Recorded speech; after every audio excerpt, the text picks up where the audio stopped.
afternoon. Good to see everyone. Solid win on Saturday. Excited for our players. Just like every week, anytime we're able to get a win, there's positives that come out of that. I talked to Coach Washington after the game. I think they got some talented players on North Carolina A&T, and I thought they did a really good job. I thought they played extremely hard at the beginning and played hard even all the way until the end. And so it was a good challenge for us. I thought we incrementally continued to get better, which excites me. We focused all week on starting fast. I thought we did that from a special team standpoint. Kobe Johnson got the sideline excited with a 50-plus yard return. I thought offensively we were in a 3rd and 10 in that series. Big completion to Lippy along our sideline. Then the very next play, 40-yard touchdown. And just like you have it drawn up. But it was a great series by our offense and a big play by our explosive play by our special teams. Defensively kind of settled in a little bit. Gave up 3 points during the course of the game. Gave up probably, 180 yards. Anytime you can keep someone under 200 yards in college football these days, I think that's an outstanding achievement, and only give up 3 points to a team that I think in the past had shown that they had some explosiveness, especially with the big, long receivers. I thought defensively we did a really good job taking away the RPO game. You didn't see very much of it at all. I think they kind of just locked in and said, hey, we're going to try to run it against a 4-2 box. We played a lot of too-high defense, especially once we saw number 1 enter the game. And I thought Coach Braun made some good adjustments. We got some good pressure on the quarterback, and we were able to keep our quarterbacks clean throughout the entire game. Once again, we didn't give up any sacks. I don't know if we even gave up a hurry on our quarterbacks, and we were able to apply pressure to theirs. So I think that was big. We achieved 7 to 10 special teams goals throughout the day. We averaged 5.5 yards a carry. And like I said, we had 12 explosive plays during the day. We were 4 for 4 in the red zone with touchdowns. So a lot of positives. Of course, there's always some things that I think we can continue to work on. I thought we missed way too many tackles. I thought we missed some explosive plays at different times throughout the game. The wide receiver throw, we had the big play called back on the wide receiver slant or outside zone with a holding call again, and then we only had one more play in that series. So it's a great learning experience for our kids to understand and to actually see how penalties can be a negative influence or have a negative impact on a series or extended series. And then, 3rd down, I think we were 7 for 11 for the day. And then the last thing I'll say before I open it up, and we can talk a little bit more about this week's opponent, is it was good to see. We only had the ball 3 times in the second half, but it was good in 2 of those series that we were able to have multiple first downs. And so our young guys got a little continuity going. It was improved from the week before. I know on the stats it says 4 series in the second half. I'm not counting the one from the 1-yard line. That was a defensive touchdown in my mind, and that's how I think of that. But I'll open it up for questions. We can kind of revisit the game and talk about Arizona if you'd like. Do you have an update on Eli's status? He's going to be out for some time, and so we'll get him as healthy as we can. Hopefully, we'll knock on wood, we'll get him back for this season. Potential he could come back? There's a potential. Again, I think we'll know more as we move through the day. I have not connected with our medical people. I was out at the FCC, the Team Makers golf event over the noon hour, so I didn't get a chance to duck down there. That injury is? I believe it's a fibula, potentially broken lower leg. Does that change the defensive line rotation? May you shift guys around, or are you kind of going to keep the inside D tackles there? Well, I think you'll probably see on base downs. We do a lot of things substitution-wise and a lot of different personnel groupings. But I think early downs, 1st and 2nd down, you'll probably see some similar names, just more reps had by some. Could Spencer Wagee help us inside on 3rd down? Probably. But we just got to find out where Spencer can help us, where we can create some one-on-ones based on protection, based on the opponent that week. Like a guy like Jackson Dudenheffer, a young kid, a little more playing time, a little more of a role. Exactly. Him, probably a couple guys, Cody Heisman and Jackson Dudenheffer, going to have to take some more reps. Injuries are the part of the game that you hate. They make you sick, especially when he was just giving great effort and got rolled up on from behind. But we've been in these situations before, and you guys have heard us say it before. Next man up. That's why we practice the way we do. That's why we go about our process the way we do, is so we can handle these moments. And I anticipate we'll do we'll do just fine with these young men. They're hungry. They've practiced. They're excited to go.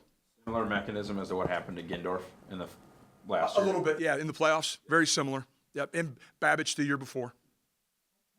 To lean on younger guys in such a size position, freshmen, Well, that's one of the reasons why you don't see very many of them play that freshman year is they just don't have the size. You guys have heard me say it hundreds of times. It's easier to play early in your career the farther away from the ball you are.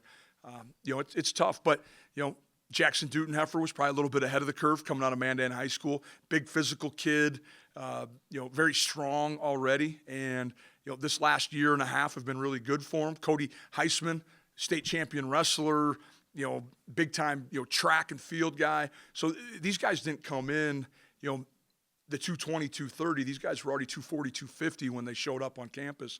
And Coach, and the process isn't over. And this is probably going to have to expedite the process a little bit as well with their development.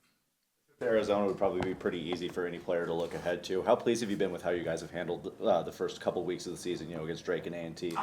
I was excited. I never heard any talk of it. I don't think our players heard any talk of it. We just focused on that week's opponent and wanted to go 1-0 and continue to improve. We're going to treat this game just like any other game. This is the only one we have this week, so of course it's the most important one we have. Just Zach Mathis now with a couple back-to-back games with touchdowns. What do you like with his development, and how might a guy like that affect a game like you have on Saturday? Well, the development piece has been going on for a while. Unfortunately, he's been banged up, and people just haven't had the opportunity to see him get out on the field. Big, long receiver like him, regardless of how fast, a defensive back is, sometimes when you have a length advantage, it kind of nullifies some of the speed advantage maybe that a corner might have. Again, still a big red zone threat for us. We haven't necessarily had to utilize the pass game in the red zone a bunch, but again, Zach being 6'6" and being able to go up and get it like he did on Saturday, he was probably the only person in the dome that could have gone up and got that pass. The challenges of preparing for a 10 o'clock Central, 8 o'clock local kick. I know you played 8:30 in the dome here last year. What are the inherent challenges of that? Well, we're going to logistically probably look at some of our schedules that we've utilized in the past when we've gone out to the East Coast. Of course, there is the 2-hour time differential that we'll have to handle. But as far as us playing in the evening, these kids, they're night owls. They ain't going to have any problem staying up. And anticipate there's going to be a great crowd. It's going to be a raucous environment. And I don't think we'll have any problems keeping them engaged. I do think we'll probably do some things from a logistic and meeting standpoint to maybe keep them up a little bit longer on Friday, let them sleep in a little bit on Saturday, make sure we have some things scheduled during the day so we get them up moving around. I know Coach Kramer always likes to take them through like a stretch and a form run, kind of a flex period during the middle of the day, just to get the body going once again. And I think we'll have a good plan. We're not going to move practice to the evening or anything. Again, we're just going to keep our practice and our process as it is. We were fortunate last week. We played 2 warm days, Tuesday, Wednesday. Tuesday was easily over 90 degrees on the turf. That was good for us. I think it kind of re-emphasized that we need to continue to hydrate. It'll be 85 degrees at kickoff. I don't think there'll be a sun issue. I did end up watching the game, as you asked me in the post game. I had to, so I was ready. I think Coach Kramer and our nutrition staff will have a plan, and now it just comes down to our guys got to execute it just like they will the game plan. Is it a different kind of heat? You played in humidity. Is this something? I just saw the numbers the other night. It looked like it said the humidity was 48%. So no meteorology here. I grew up on a farm, so that's about as close to it as I can get.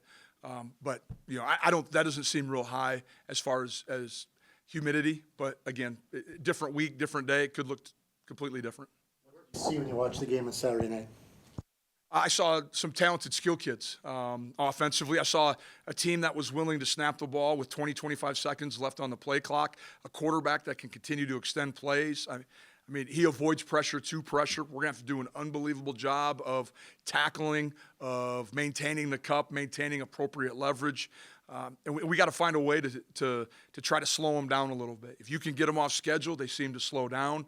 A lot of shrunken sets, which can cause some issues defensively at different times. You can kind of conflict some players, run game wise and or coverage. So I get concerned about some of their athletes that they have. The quarterback Dorian Singer, Jacob, is it Cowing, the wide receiver number 2. Dorian Singer, know him relatively well. He's originally from St. Paul. We actually offered him out of high school before his senior year. So to see him having the success tells me that at least our recruiting department's doing a good job identifying people. Mentally prepare Cam for the environment he's about to play in? Well, I don't know if it's going to be any louder than what the Fargo Dome gets. Now, of course, rarely does the offense ever have to deal with noise like that. But I think we will try to pump in some noise during the week, probably starting tomorrow. Today, we want to make sure that the learning is there. Everyone can hear coaches. Everyone can teach. We want our players to absorb as much of the game plan as they can. But I would anticipate tomorrow, Wednesday, Thursday, there'll be some noise at different points of the practice, especially on third down, when we start hitting third downs and critical down and distances and or red zone. You mentioned recruiting. What does a game like this do for the brand and recruiting? Well, it can do probably a lot of things. There's probably a lot of people on the West Coast that aren't 100% familiar with the logo, with the NDSU Bison. So having an opportunity to be on Fox Sports probably provides a lot of people opportunity to watch us play, watch the caliber of young men that we currently have on our team, and maybe open some eyes to the possibility of playing here. We feel like that we have very talented mid-major like young men on our football program, and those are the type of kids that we're looking for. Quarterback is running around like he was on Saturday, both ways, backwards, forwards. How difficult is it to tell your defensive players to stay In coverage? in coverage and stay? Is there any discipline involved with? Well, there is. We need to collapse to who's ever in your zone, and big zone can turn into man coverage real quick. Most basic elementary football, short routes go vertical, deep routes come back to the football. We need to latch on to the route in your zone, and we need to play man coverage at that time, and we need to be disciplined. If you go back and watch the San Diego State game, there's a touchdown because of all of a sudden there's a threat to the flat, scramble, come off my coverage, guy wheels up the sideline, and 5 seconds later there's a long touchdown. And so we need to learn from that. We need to watch that, but we need to do a great job of trying to maintain the pocket, keep him there, because I do think he gets antsy at different times if you're able to apply some pressure.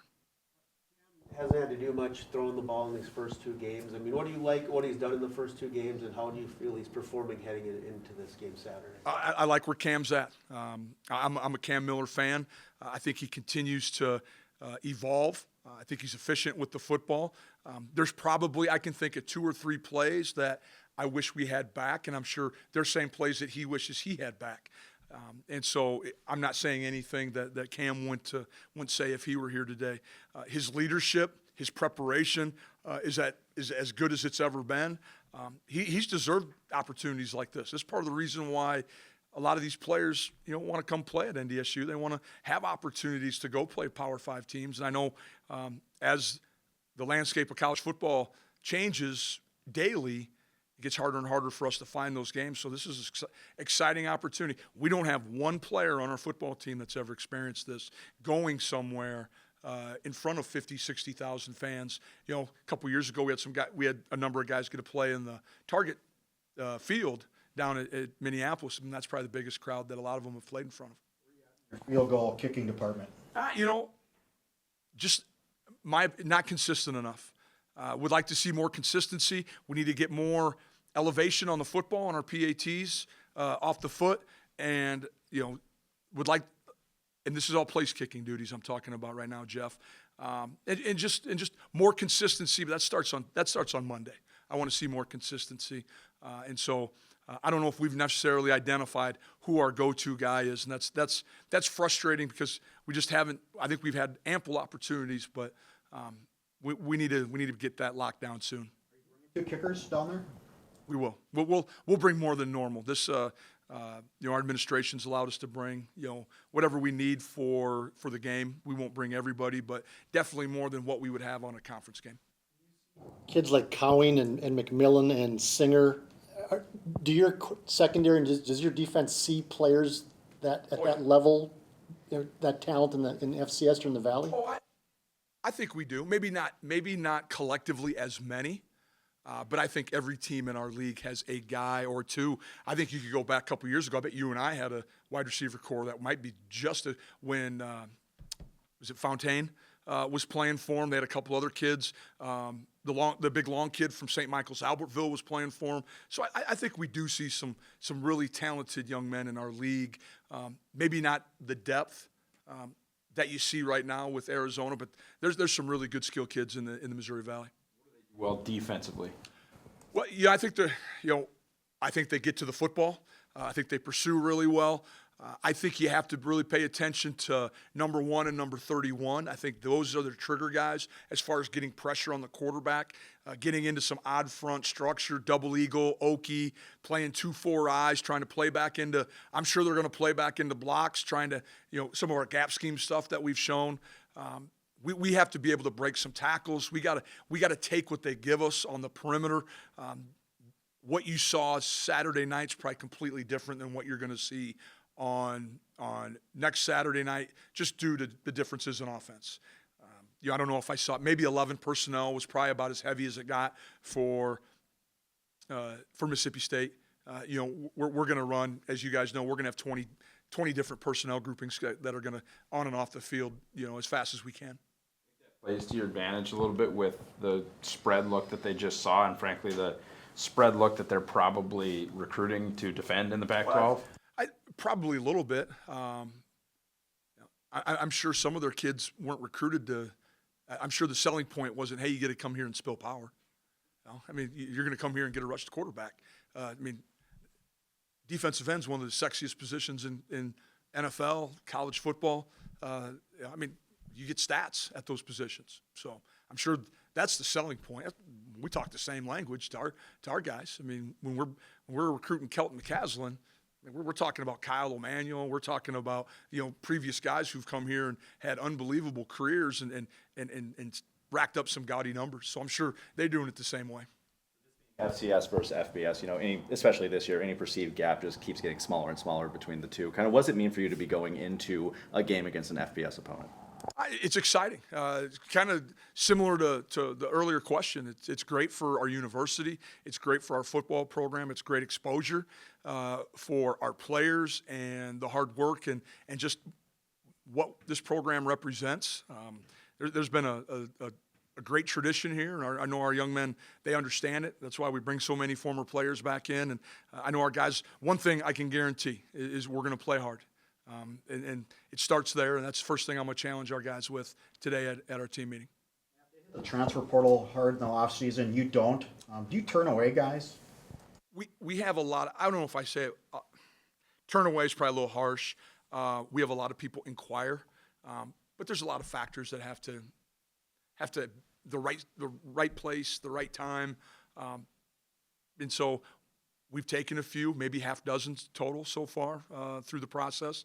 Doesn't mean that we won't. This is just one of those years that we either didn't find what we were looking for or didn't feel comfortable with what our options were and said, let's just buckle down and keep developing from within.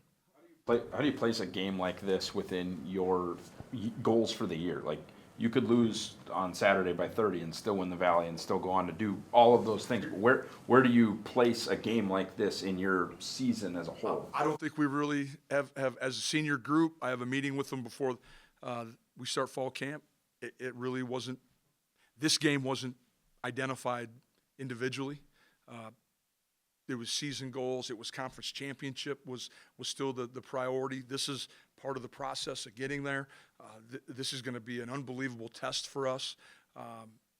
Our kids are excited, but it'll be a great ramp up going into the Missouri Valley. Challenges for kind of your younger and less experienced linebackers, you could say the pace they play at, some of the skill guys, obviously lining up and getting the spots is important. How big a challenge is for some of those newcomers at that? Well, it'll always be a challenge. Some of these newcomers have only been on campus for a year and a half. There's still things just in our practice that are challenging for them. They're not seasoned veterans. So we'll have to do a really good job of coming up with a good plan, but your plan's only as good as long as you can execute it. And, execution is going to be critical for us. playing really flawlessly, fundamentally, and technique-wise. And those would be some of the challenges we have. But we got to do a really good job putting our kids in situations where they can be successful. A handful of kids who will likely get a chance to play in the NFL either next year or eventually. How important is it in a game like this against a higher level opponent to have those kids step up and show that they're that good? I don't know how important it is. You'd have to ask NFL scouts. Now, I'll tell you this, those kids that are best players on our football team need to play their best game on Saturday. But I said that I'd say this last week, your good players need to be good on Saturday. And so I'll put it at that. I don't know how important it is for NFL guys. You'd have to corner one of them and ask them kind of how much stock they put into an FCS versus FBS game. School record 15 guys on rosters right now. I mean, how much does that play into just the brand of the program, what you guys are able to tell high school juniors and seniors, and just your pride of waking up on a Sunday and the game is Trey Lance followed by Ben Ellison, followed by Jabril, followed by whatever. Right. Well, I'll tell you, I'm going to talk about the last part first. Every TV seems to be on in the football facility every Sunday, and there's probably 4 or 5 different games on. If there's an NDSU player on it, it's probably on somewhere in the facility. Our coaches, our players are super prideful of those young men that have made it to the NFL, and having the opportunity to reach out, connect with some, talk to them about how their first experience. I haven't yet with Cordell, but it's on my to-do list to just, how was it to say you were in the NFL game, and what did you feel like in that first snap of the game? To me, that'd be an unbelievable experience, and I'm sure it was. And knowing him, he loved every single minute of it. And I'm sure all our guys do. It's the one thing that young men when they come here recruiting, they don't ask, can I get to the next level from here? We don't have to have those conversations. They walk in and they see things on the wall. They see things in my office. I got 4 or 5 jerseys in there. I got helmets signed by Derek Tuska, Easton Stick. I have, just they know. Now, there's a lot of work that goes into it, and I think there's a great, we do it. Our staff does a really good job in the recruiting process, finding the right guys. Not everyone's made to go to the NFL. We got really good players that some of them never get an opportunity, but we got to find the right mix too. But it's fun to see that 15 guys. You and a couple members of the staff, as you mentioned, are the only ones that have FBS experience. Is that message translated about what the game is like? Atmosphere, I know is going to be different, but you've coached in one. We'll talk a little bit about noise and trying to avoid the noise a little bit as this thing gets ramped up, as the week goes a little bit forward. The excitement, the energy, but at the same time, I said it Saturday. It's still 53 1/3 by 100. The field's no different. The expectation still 11 on 11. They don't have any more guys on the field than we do, and vice versa.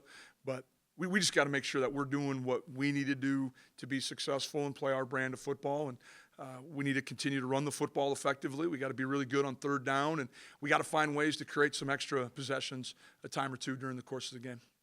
11 guys that have gotten carries this first couple of weeks. Does that number get cut in half? How many do you see on touching the ball Saturday? A little bit. Some of it depends on the flow of the game. If things are going well, you probably see more backs. If they're not going well, you probably see us kind of hunker down and use a couple that we feel like can carry the load. But the nice thing about that running back room right now is we have some veterans in there with a guy like Kobe Johnson. Tamarick Williams, in my mind, is a veteran. May not be a lot of reps here at NDSU, but he's played a lot of football in his career. Hunter Lipke, a veteran player in these games. And if in tight situations, those are the guys you want to lean on, and those are the guys you want to trust when it comes down to it.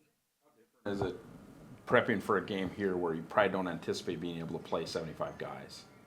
I mean, this is a game where the final score is not likely to be. Right. Oh, sure.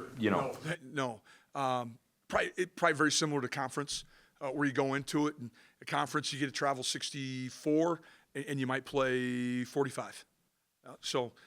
Could be very similar to that. We need to find ways that maybe we can utilize some guys though on special teams to spell a starter who's on 2 or 3 special teams. But we're gonna make sure that we have a good game plan in all three phases. You may not be an underdog going into this game. The Vegas line, which I'm sure you haven't checked, doesn't matter, but it came out as a pick'em today. Is that an advantage? Is that a disadvantage? How do you approach that? I would have no idea. I'm not a big gambler, so. Oh. Process, not worrying about results or what other people think. We're going to do what we do, and we got to continue to find ways to do it better than we did last week.